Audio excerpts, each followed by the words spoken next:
Guys, tuturuan ko kayo kung paano maggawa ng pancake. Yan. Gagawa tayo ng pancake, okay? Gagawa tayo ng pancake. So, una muna natin gagawin ay kukuha tayo ng bowl. Yung ganito lang guys ha. Kung meron kayong bowl na ganito, kaya yan. Tapos, magkukuha ka lang ng isang itlog. Okay. My time there was not normal. I mean, I think back to the times where I was part of that happened. And thinking back how uncomfortable I felt holding people with this stuff.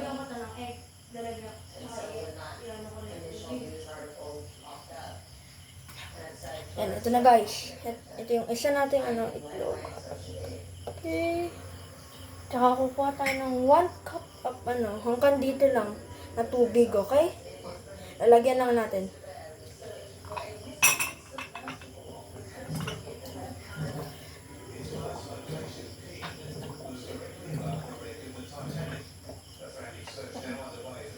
Okay na yan guys, ha? Lalagay lang natin dito. Tapos, kuha lang tayo ng gunting, pagkatapos mixer. Pag mayroon kayo na itong guys, yung parang machine na parang naiikot, yun, pwede yun guys. Kasi baka magsasabog ata.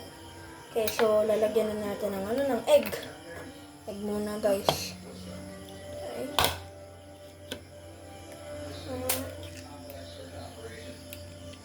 Okay. Hindi naman pala ako marunong.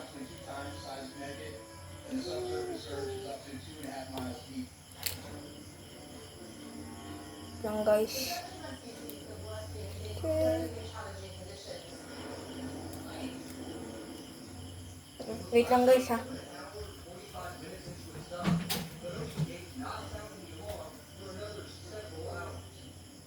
Okay.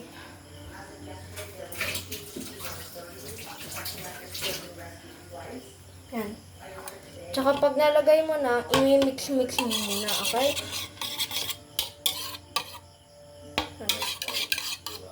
I-mix muna natin, guys.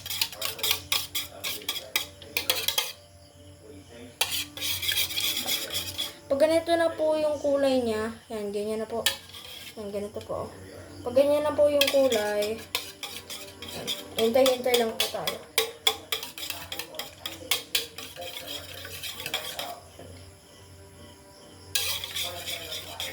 Medyo i-mix natin. Pagkatapos, pag medyo na siya, pag mix na siya lahat, ilalagay na natin yung 1 cup of tubig, okay? Yan. Tsaka lagyan natin ng oil. Yan, ito na po yung oil, okay? Mga dalawang po nito. Okay.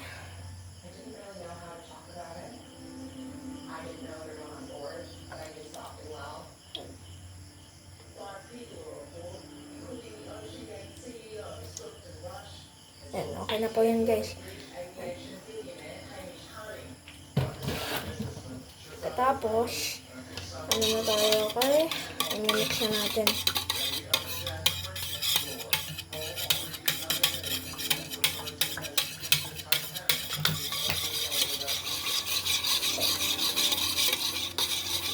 Wait lang tayo ng mga ito, okay? Pag ganyan na po yung kulay, yan. Pag ganyan na po yung kulay niya, pwede na po natin ilagay yung flour natin.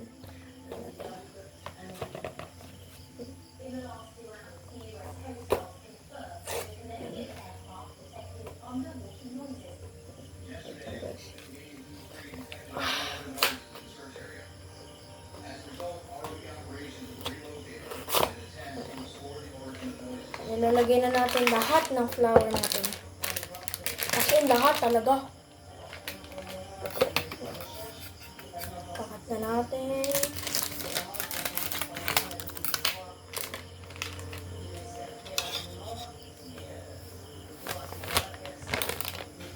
Ilalahat na natin guys.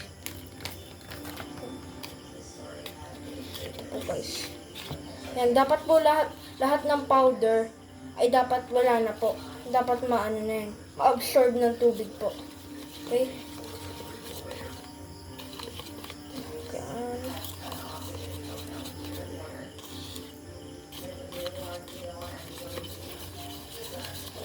Pag na-absorb na lahat.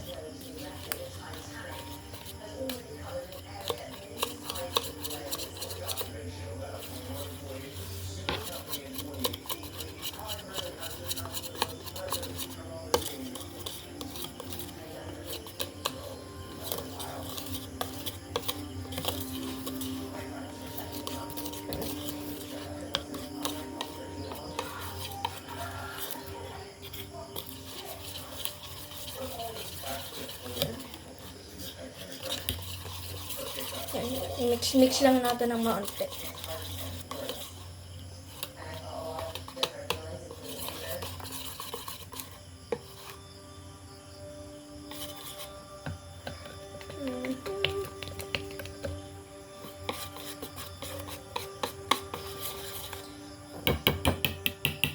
Buksan tayo guys.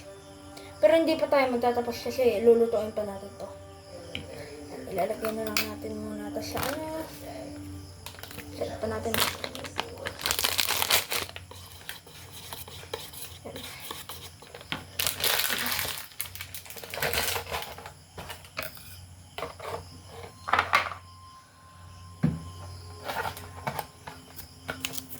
Wait lang guys. Tapos kukuha tayo ng ganitong ano.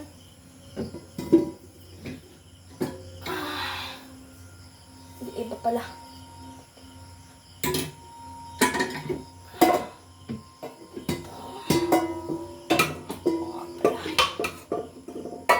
Guys, yan. Okay. Lagyan natin ng maunting tubig. Ano pala? Ito. Yan guys. Yan. Kukuha tayo ng ganito. Ano para. Ayan, gaganyan natin.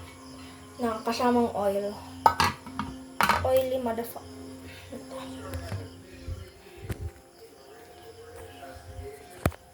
Okay na guys. Ano pa yan?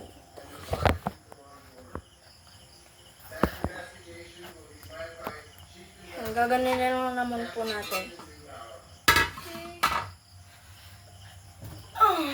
Yan. Ito po guys.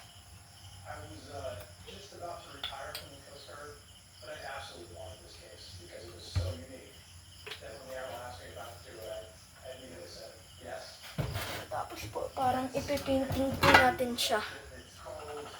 Okay, gaganyan lang po natin.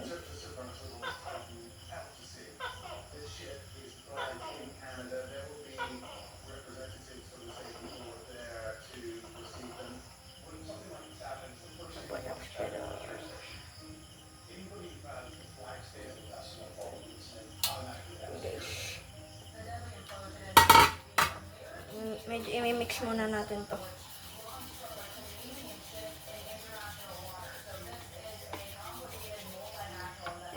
Tapos, okay.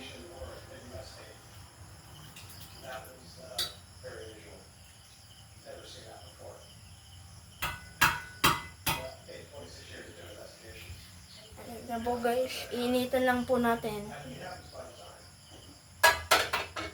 Tapos po, kukuha po tayo ng pang ito. Wait lang guys.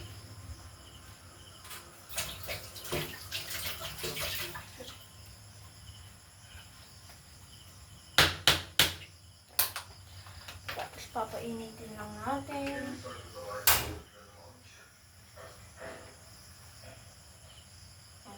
Medium level lang, okay?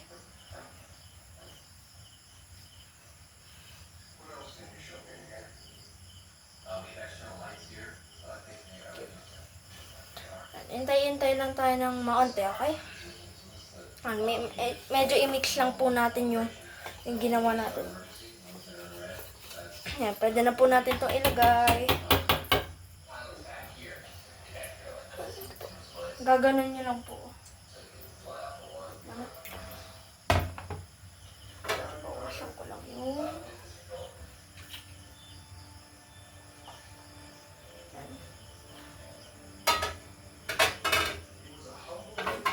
Ganyan na po yan. Pagkatapos po ay... Off.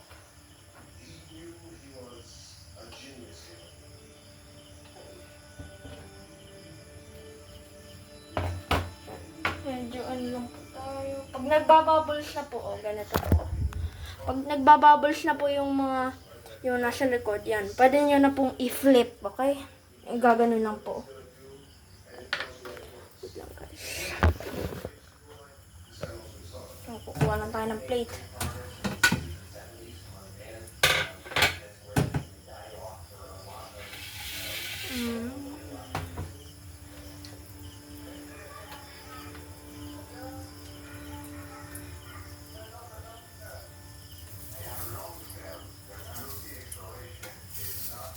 Hindi pa po luto guys.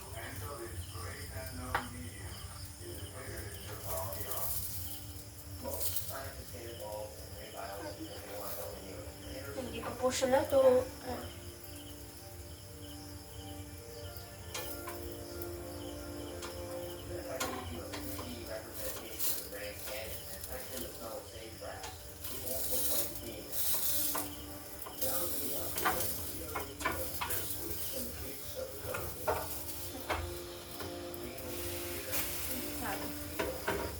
Napamiss up pa talaga ako guys.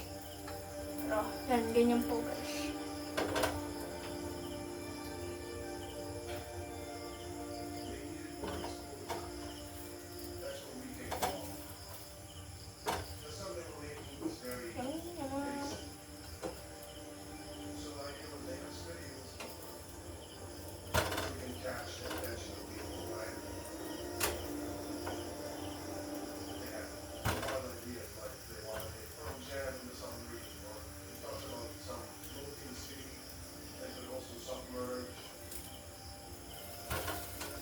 Okay na po ito guys.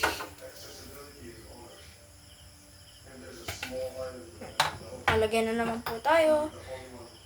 Gawin nyo lang po yan mga ilang beses.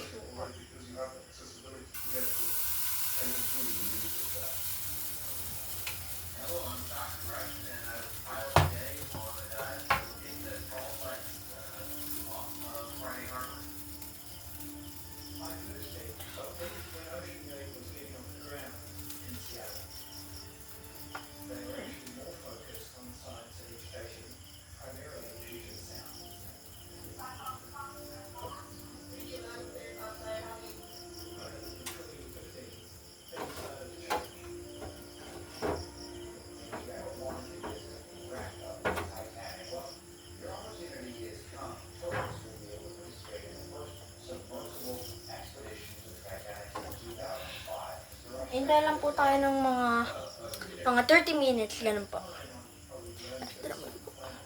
Dapat po luto rin po yung mga ganyan po, tsaka yung likod po, parang ano po siya.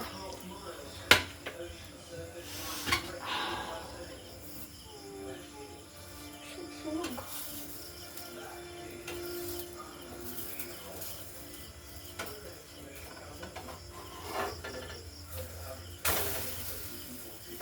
Mukhang langgam.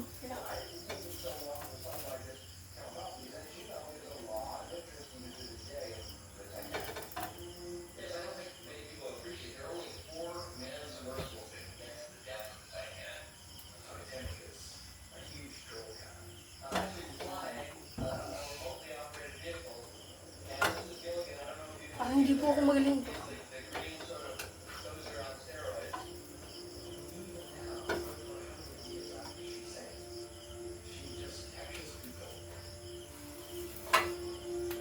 At okay na po to guys. Ganun po, paikot-ikot lang naman po. Isasap ko na lang po pagtapos siya po tayo, okay? And guys, ito na po. Ito po yung Mountina. So yung lulutuin ko po na ito, last one na po to. Tsaka ito, second po to, okay?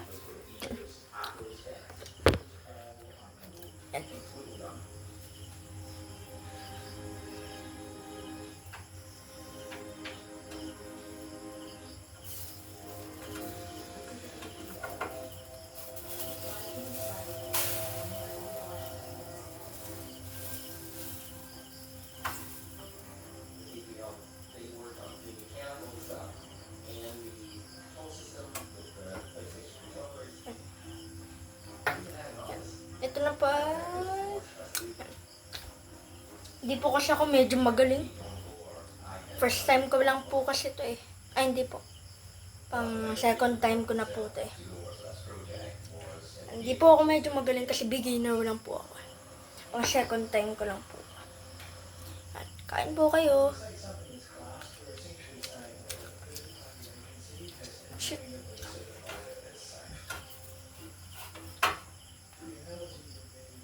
Ito na po ay pinaka-last one na po natin.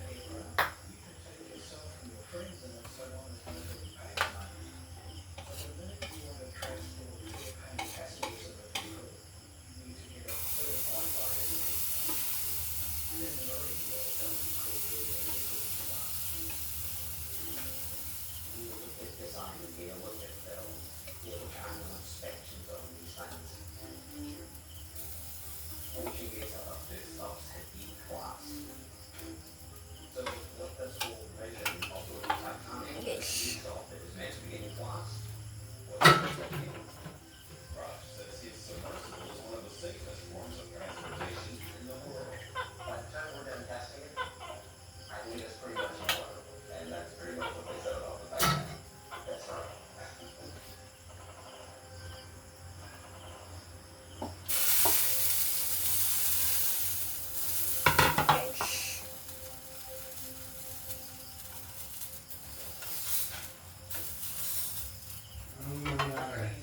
Okay naman. Mukhang mga tae yung ano ko, yung mga gawa ko. Bakit naman? Okay lang yan. Ganun talaga sa umpisa. Goods yan. Pwede ipa na. Ano to? Kasi hindi mo pa, ano, may konti pa yan, no? Dapat hindi yan yung ginagamit mo. Dapat yung metal. Kasi metal ang pinaka-safe. Ang dami mong kalat, ah. Ay.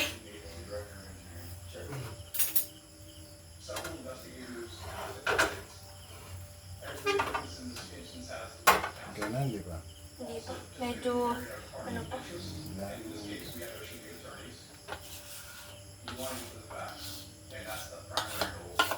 Okay na pa. Hindi mo nilagyan ng sukol. Hindi. Mini naman, mini. A-core naman yan.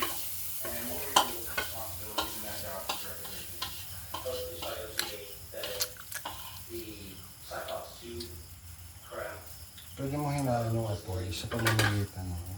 Kasi yan medyo malakas pa yan. Yan. Yan. So, sobrang hina niya. Para yung pagkaluto niya ay dahan-dahan. Babat mo yung stove. Dati dinanong ko pa yun yung parang inaano ko. Ng oil. Putari bag!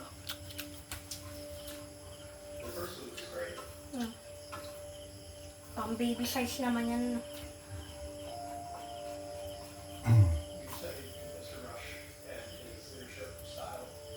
Adiwa.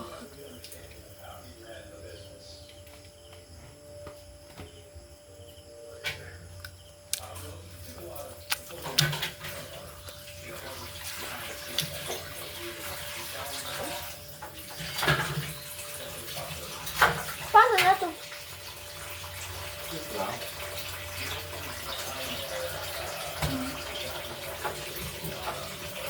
Kain po kayo guys.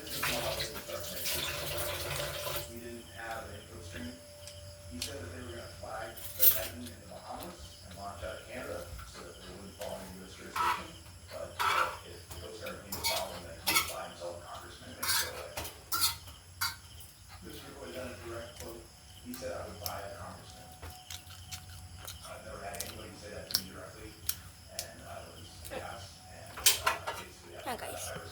Yan guys, magmumukbang naman tayo. Ginawa ko. So guys. Stockton was a typical startup entrepreneur. I met Kain many po kayo. of them, dozens over the years, hundreds probably. Where did this guy go? Oh.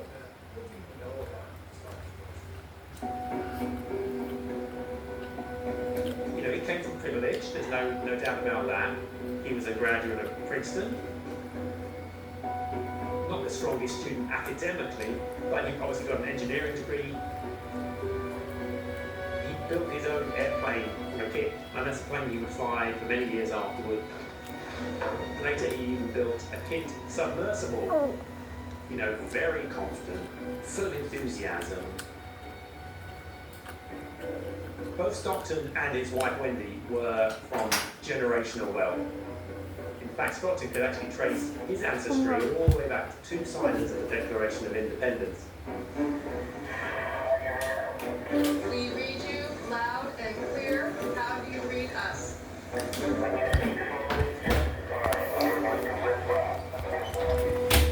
His wife Wendy, she was the great-granddaughter of two people who actually perished on the Titanic. The Strausses had formed a mercantile empire that actually resulted in such household names as the Macy's department store. So Stockton was definitely part of the 1%. Stockton could be a very awkward person, and if he wasn't happy with somebody, he was very vocal, very vocal. I have emails that were supplied to me by an anonymous source that shows how he dealt with people in his organisation, and there was plenty there that was concerning. I had started hearing some stories about Stockton's temper. He seemed to be very defensive whenever anybody asked questions that were pointed. Are you aware of any dives where He would blame everything on everybody else. He came across, even initially, as quite arrogant. It always started with the idea that there had to be some kind of business opportunity in exploring the ocean. To me, that's where we're going to have cities before we have them up in space. Yeah. That is so cool. And there are so many incredible minerals. He wanted to be a Jeff Bezos or Elon Musk. It is a fixer-upper of the planet. Eventually, you can transform Mars into another black planet. How would you do that? He referred to those guys as big swinging dicks, and he loved that term and used it all the time. Sarap guys. Napakasarap.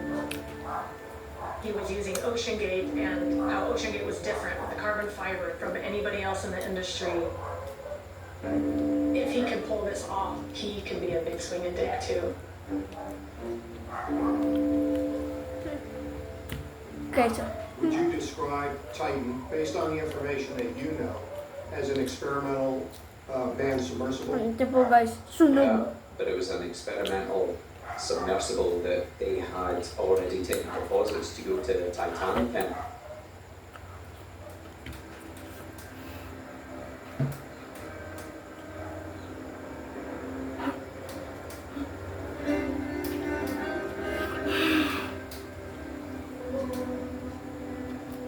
I was hesitant to tell my wife and my family what I was doing because I was still a little bit skeptical.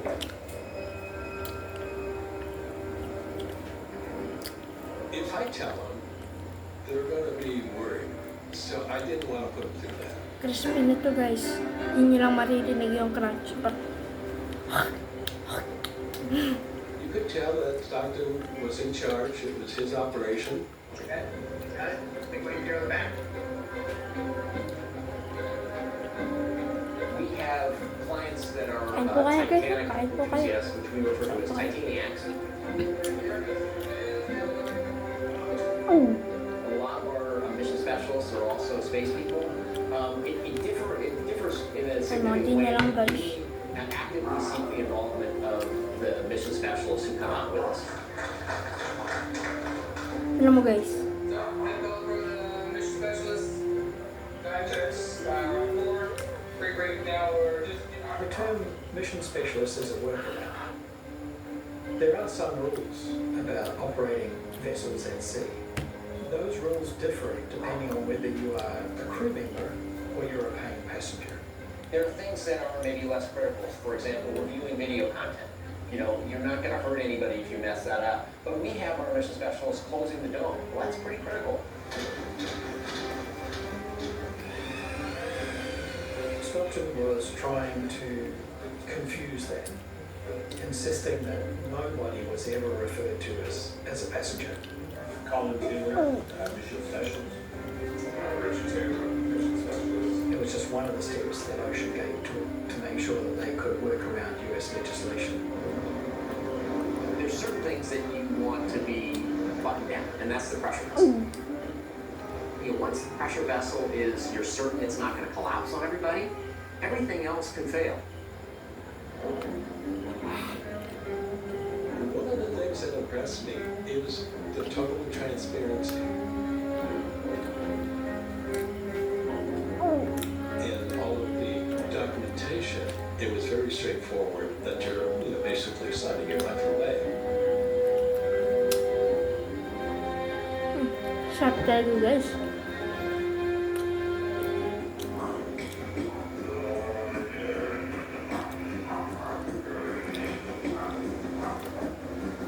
I've got to say, being one of the first to go to the bottom of the ocean in an experimental sub sounds frightening.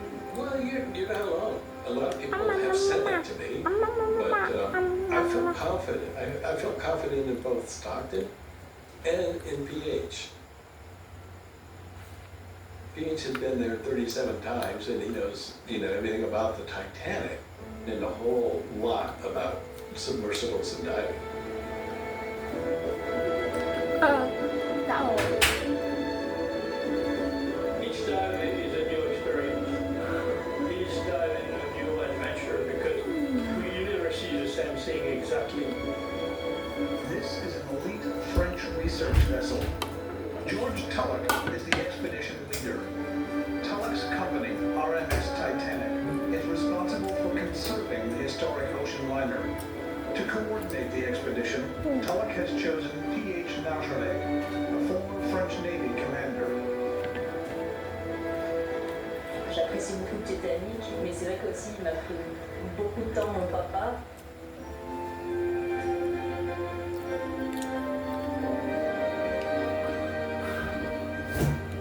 Alors, quand j'étais petite, nous vivions dans Kaya paabot ka dali ng milk. Mon père n'était pas souvent à la maison parce qu'il était souvent en déplacement avec la marine. Okay, wait lang Il guys. faisait beaucoup de missions en mer. Okay, guys, ito na. The milk. Pasok. Kasama dun sa pancake. PH subgroup. Most experienced submersible pilot maybe in the world now. Bravo.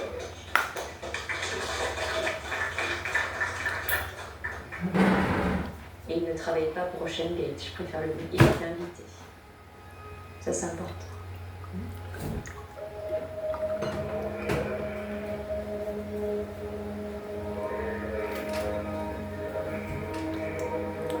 Yep.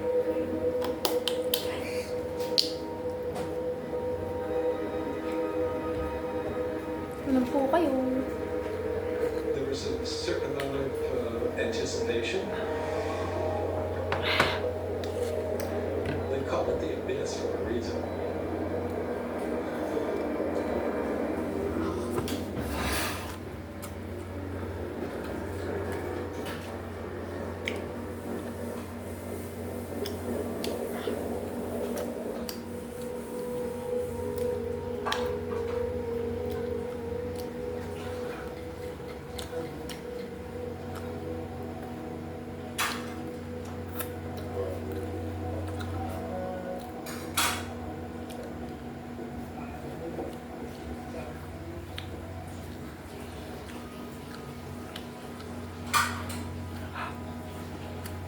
Ito na po ang last bite. We were coming across the floor.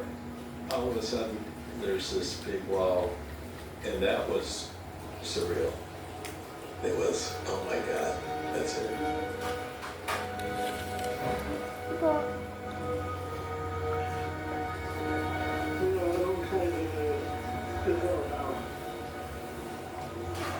There's the bow. Hindi masarap. Hindi pala masarap yung milk. Hindi masarap guys ang milk. Kaya pala low fat pala to low fat. Bye bye guys. Like and subscribe na kayo.